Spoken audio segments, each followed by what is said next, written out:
नमस्कार साथियों, आप सभी का स्वागत है आपके अपने YouTube परिवार सीक्रेट स्टडी में। साथियों, आज के अपने इम्पोर्टेंट क्वेश्चन है। आपको पता हो तो 3 दिसंबर 2023 को मतगणना हुई है। उसमें बीजेपी की बहुमत से सरकार बन रही है।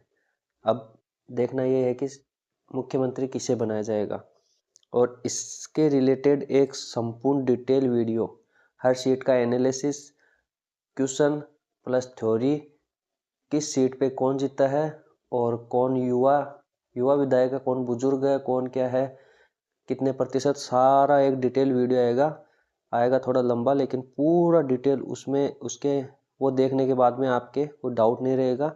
और आने वाली 3-4 साल तक जो भी एग्ज़ाम होगी ना, उसमें सब में वो एक वीडियो आपके इतना काम आएगा कि आप उसके बारे में सोच भी नहीं सकते। तो उसको ज़रूर से देख लेना। उसके लिए अगर आपने यूट्यूब चैनल को सब्सक्राइब नहीं किया तो सब्सक्राइब कर लेना और बेल आइकन को प्रेस कर लेना, ताकि वो वीडियो आएगा ना, नोटिफिकेशन आपके पास में आ जाएगा। थोड़ी सी अपन एक क्वेश्चन में इस पर चर्चा करते हैं, बाकी उसका डिटेल वीडियो आप वहाँ से देख लेना। राजस्थान विधानसभा चुनाव 2023 में बीजेपी को कांग्रेस से कितने प्रतिशत ज़्यादा मत मिले? साथियों, वेरी इंपॉर्टेंट क्वेश्चन है, ये जरूर से आएगा। तो ये कितने मिले हैं? 2.16%। ये मिले हैं 2.16%। ऑप्शन बी हो जाएगा। और अपन इसका डिटेल देखते हैं। देखो, भाजपा की सरकार बनी है, भाजपा को मिले हैं 41.69% और इनकी सीटें आई है 115। ठीक है। कांग्रेस को मिले हैं 39.53 और इनकी सीटें आई है 69।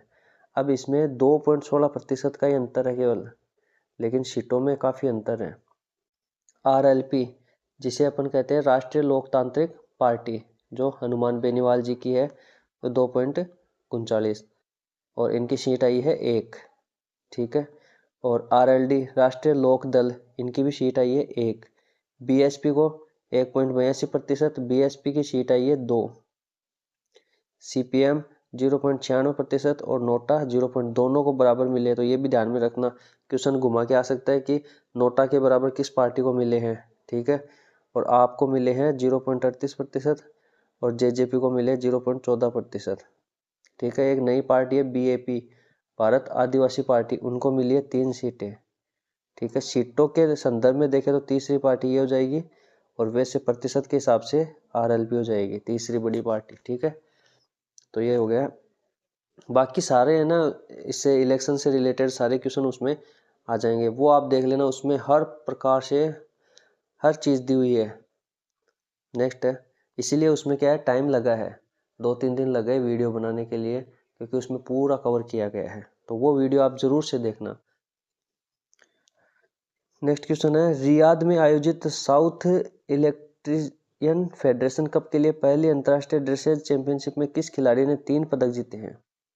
साथियों, 3 पदक जीते हैं और ये जीते दिव्य कृति सिंह ने। एक तो सिल्वर, एक सिल्वर और 2 ब्रॉन्ज। 2 ब्रॉन्ज। ठीक है। दिव्य कृति सिंह, ये नाम अपने आप में बहुत इंपॉर्टेंट है। ये राजस्थान वो इलेक्शन की ब्रांड एम्बेसडर भी थी। ठीक है। नेशनल आइकन थी। तो ये भी इम्पोर्टेंट है। नेक्स्ट है, विश्व जल आयोग स्वीडन के साथ 3 दिवसीय अंतर्राष्ट्रीय जल सम्मेलन का आयोजन कहाँ किया गया? तो ये किया गया है उदयपुर में, 20 से 22 नवंबर। ठीक है। उदयपुर में किया गया। शुभारंभ किया था जल पुरुष डॉक्टर राजेंद्र सिंह। भारत मौसम विज्ञान सोसाइटी एवं Birla institute of technology Mesra की ओर से राष्ट्रीय संगोष्ठी का आयोजन किया गया है। तो ये किया गया है जयपुर में। और ये कब किया गया है? ये 22 नवंबर को किया गया है। डेट इतनी इंपॉर्टेंट नहीं है, ये ध्यान रखना कहाँ किया गया है। और इसका विषय रखा गया था शुष्क क्षेत्र की बदलती गतिशीलता एवं भारतीय उपमहाद्वीप में जलवायु और मौसम पर चर्चा। ये मौसम विज्ञान का है, तो जलवायु मौसम के पर चर्चा की गई है। नेक्स्ट है, महात्मा गांधी दिव्यांग विश्वविद्यालय जोधपुर के प्रथम कुलपति के रूप में नियुक्त किया गया है doctor professor Kusumlata Bhandari. Option भी हो जाएगा। ये भी इम्पोर्टेंट है, क्योंकि ये प्रथम पहली बार बनाया गया है, तो प्रथम कुलपति है और राजस्थान का दूसरा दिव्यांग विश्वविद्यालय है। पहले की बात करें तो पहले जो जयपुर में है ना, जयपुर में बाबा आमटे दिव्यांग विश्वविद्यालय और उसके कुलपति है देव स्वरूप। तो प्रथम तो हो जाएगा बाबा आमटे दिव्यांग विश्वविद्यालय जयपुर और दूसरा हो जाएगा महात्मा गांधी दिव्यांग विश्वविद्यालय जोधपुर। और इसके जो ये है ना जयपुर वाले, इसके कुलपति है देव स्वरूप। और जो अभी जोधपुर वाला है ना, उसकी घोषणा 2023-24 के बजट में हुई है। नेक्स्ट क्वेश्चन है, राजस्थान में हाल में प्रतिष्ठित प्रोफेसर देश पांडे अवार्ड दिया गया है। तो ये दिया गया डॉक्टर पारस टांक को। नेक्स्ट है, MNIT जयपुर द्वारा किस रोग की जांच के लिए आर्टिफिशियल इंटेलिजेंस AI आधारित डिवाइस तैयार किया गया है। तो ये किया गया है सिलिकोसिस की। और ये जो MNIT है इसकी फुल फॉर्म हो जाएगी Malviya national institute of technology, जो जयपुर में है। तो ये सिलिकोसिस रोग के लिए है। और सिलिकोसिस रोग के लिए वो चेस्ट एक्सरे ऐप भी आया था, वो भी ध्यान में रखना। नेक्स्ट है, PM श्री योजना के तहत चयनित स्कूलों के विज्ञान विषय के शिक्षकों को देश के किस सर्वोच्च शिक्षण संस्थान से में ट्रेनिंग दी जाएगी। वेरी इंपॉर्टेंट है ये भी। तो ये दी जाएगी IIT जो जोधपुर में है ना, उसमें दी जाएगी। और ये विषय ध्यान में रखना, अलग से एक क्वेश्चन बन सकता है विज्ञान विषय के लिए। PM श्री योजना के तहत चयनित स्कूलों के विज्ञान विषय के शिक्षकों को, ये भी ध्यान रखना, शिक्षकों को घुमा के क्वेश्चन दे सकते हैं कि विद्यार्थियों को या शिक्षकों को। ठीक है, अब अपन PM श्री योजना की बात करते हैं डिटेल में। PM श्री योजना, इसका शुभारंभ किया गया था 5 सितंबर 2022 को प्रधानमंत्री नरेंद्र मोदी जी के द्वारा। ठीक है, इसका पूरा नाम हो जाएगा prime minister school of rising India. अब इसका उद्देश्य ये इंपॉर्टेंट रहने वाला है, भारत में, पूरे भारत में 14,500 स्कूलों को अपग्रेड करना है। ठीक है, अपग्रेड करना है, जो स्कूल है ना पहले से उसको अपग्रेड करना है, जो चयनित होगी ना उसको। ठीक है, और इसमें राजस्थान के स्कूल कितने शामिल है, 718। अब ये डाटा कंफ्यूज नहीं होना, ध्यान में रखना है। राजस्थान के टोटल स्कूल तो 718 चयनित है। ठीक है, अब इसमें प्रथम चरण हुआ है, तो उसमें प्रथम चरण में राजस्थान के कितने स्कूलों का चयन हुआ है, तो उसमें 402 को हुआ है, ये ध्यान रखना। क्योंकि क्वेश्चन ऐसे आता है, अब जैसे क्वेश्चन आ जाएगा प्रथम चरण में कितने स्कूलों का चयन हुआ है, ऑप्शन में पहले 718 आएगा कंफ्यूज करने के लिए, तो ये कंफ्यूज नहीं होना है। अब है ना अपन IIT जोधपुर की पूरी डिटेल देखते हैं, अभी हाल में इन्होंने क्या क्या किया है। तो इन्होंने अभी अक्षय ऊर्जा का सेंटर ऑफ एक्सीलेंस बनाया है, ये इंपॉर्टेंट है। गुरुड़ जैसा ड्रोन विकसित किया है, ये इंपॉर्टेंट है। सड़क विकास हेतु MOU किया है, ये तो इतना नहीं है। पहला सुपर कंप्यूटर बनाया है DGX, ये नाम भी ध्यान रखना है, और किसने बनाया है, IIT जोधपुर ने पहला सुपर कंप्यूटर, तो ये भी वेरी इंपॉर्टेंट रहने वाला है। दुनिया की सबसे बेहतरीन ब्लॉकचेन स्थित है, ये भी इंपॉर्टेंट है। लिथियम बैटरी का विकल्प तैयार किया है, तो ये हाल में चर्चा में रहे हैं, वो सारे एक जगह आपको अवेलेबल हो जाएगा। इसलिए साथियों डेली 8-10-15 मिनट की क्लासें होती है, छोटी क्लास होती है, ज़्यादा लंबी नहीं होती है, उसमें एकदम इंपॉर्टेंट क्वेश्चन लेके आते हैं।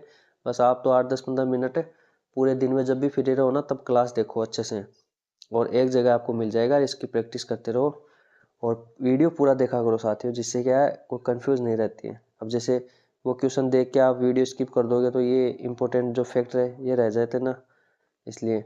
अब अपन बात करेंगे MNIT जो जयपुर में है ना, उसने क्या क्या किया है इन हाल दिनों में। तो राजस्थान का पहला अंतर्राष्ट्रीय बांध सुरक्षा सम्मेलन का आयोजन कहाँ पे हुआ है, MNIT जयपुर में। वेरी इंपॉर्टेंट क्वेश्चन है साथियों, स्टार लगा लेना, स्टार लगा लेना इसके। और इसमें शामिल हुए हैं राज्यपाल जो कलराज मिश्र हैं राजस्थान के। और सिलिकोसिस रोग की जांच के लिए आर्टिफिशियल इंटेलिजेंस आधारित डिवाइस तैयार किया है, जो पीछे क्वेश्चन देखा था। देश भर के बांधों की भूकंप और दूसरे प्राकृतिक आपदाओं से सुरक्षा का राष्ट्रीय केंद्र किसे बनाया है, MNIT जयपुर को, यह भी इंपॉर्टेंट है।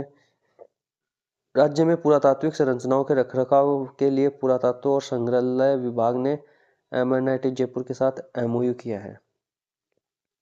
राज्य में पुरातात्विक संरचनाओं के रखरखाव के लिए पुरातत्व और संग्रहालय विभाग है ना, उसने MNIT जयपुर के साथ MOU किया है, तो ये भी इंपॉर्टेंट है। नेक्स्ट है, जम्मू में आयोजित राष्ट्रीय जूडो चैंपियनशिप किसने जीती है, तो ये जीती है राजस्थान ने। राजस्थान इसमें प्रथम नंबर पे रहा है। और बात करें जम्मू की, तो जम्मू जहां आयोजन हुआ वो सेकंड पे, और हरियाणा थर्ड पोजीशन पे रहा है। ठीक है। और इसमें है ना जो पुरुषों के 45 केजी में राजस्थान के सतीश डांगी ने स्वर्ण पदक जीता है। वो क्वेश्चन मैंने आपको दे दिया, तो वो देखना आप। तो ये तो साथियों आज के important very very important question अपन ने देख लिए। और अपन आपको पता है तो डेली एक फ्लैगशिप योजना देखते हैं। तो आज की फ्लैगशिप योजना है अपनी 24वीं, अपन ने 23 पहले पढ़ लिए। 24वीं निरोगी राजस्थान अभियान। ठीक है। इसकी शुरुआत हुई है 18 दिसंबर 2019 को। और इसका उद्देश्य राज्य के सभी नागरिकों की स्वास्थ्य समस्याओं को, ये तो हो जाएगा निरोगी है तो। अब इसमें बजट 2020-21 में 100 करोड़ का निरोगी राजस्थान प्रबंधन कोष बनाने की घोषणा की गई थी, बना दिया गया। इसमें 10 गतिविधियां शामिल है। कौन कौन सी है वो नहीं इंपॉर्टेंट है, 10 शामिल है, ये ध्यान रखना। इसके अंतर्गत प्रत्येक गांव और शहरी वार्डों में स्वास्थ्य मित्र का चयन किया जाएगा, तो ये भी ध्यान रखना। तो ये आज की अपनी फ्लैगशिप योजना हो गई। तो वीडियो अच्छा लगा हो तो वीडियो को लाइक करें, ज़्यादा से ज़्यादा कमेंट करें, और सभी फ्रेंड्स को सबको शेयर करो। और पहली बार चैनल पे आए तो सब्सक्राइब करके बेल आइकन पे प्रेस कर लेना, ताकि जब भी वीडियो आएगा ना नोटिफिकेशन आपके पास आ जाएगा। और आज है ना इसमें ये जो अभी चुनाव हुए हैं उससे संबंधित एक एकदम इम्पोर्टेंट, बहुत ज़्यादा इम्पोर्टेंट वीडियो आने वाला है। उसमें मतलब आप सोच भी नहीं सकते हो, सब चीज़ें कवर की गई है। एक एक सीटों से कौन कौन जीता है वो कवर है, कितनी सीटें आई है, किस किस पार्टी को मिली है वो कवर है उसमें। भाजपा की कितनी कितनी सीटें किस किस जिले में आई है वो कवर है। विधानसभा सीट किस जिले में कितनी है वो सारे कवर है। कौन बुजुर्ग है, कौन युवा है, किसने सबसे ज़्यादा कौन जीता है, सारे मतलब उसमें कवर किए हैं। तो वो देखना मत भूलना, कितनी महिलाएं जीती है सारे उसमें कवर है। और वो वीडियो आपके आने वाली 3-4 साल जितनी भी एग्जाम आएगी ना, सब में इम्पोर्टेंट रहने वाला है। तो वो आप देख लेना। और ये है कि आप टेलीग्राम ज्वाइन कर लेना, इस पर क्वेश्चन वगैरह डाले जाते हैं। तो शिक्षक भर्ती, पशु परिचर, संगणक, RAS, REET, CET, LDC, junior accountant, चपरासी वाली भर्ती है, सब में राजस्थान जीके, ये करंट जीके आता है। आजकल हर एग्जाम में 8-10 क्वेश्चन करंट जीके के आने लग गए हैं, कई कई में 15 क्वेश्चन भी आ जाते हैं। तो करंट जीके का बहुत इंपॉर्टेंट रोल रहता है, इसलिए आप जुड़े रहिए हमसे। करंट जीके में कहीं भी कोई दिक्कत नहीं आएगी। और आपका कोई सजेशन वगैरह हो तो वो भी आप कमेंट कर देना। तो मिलते हैं अपन नेक्स्ट वीडियो में, तब तक के लिए जय हिंद, वंदे मातरम।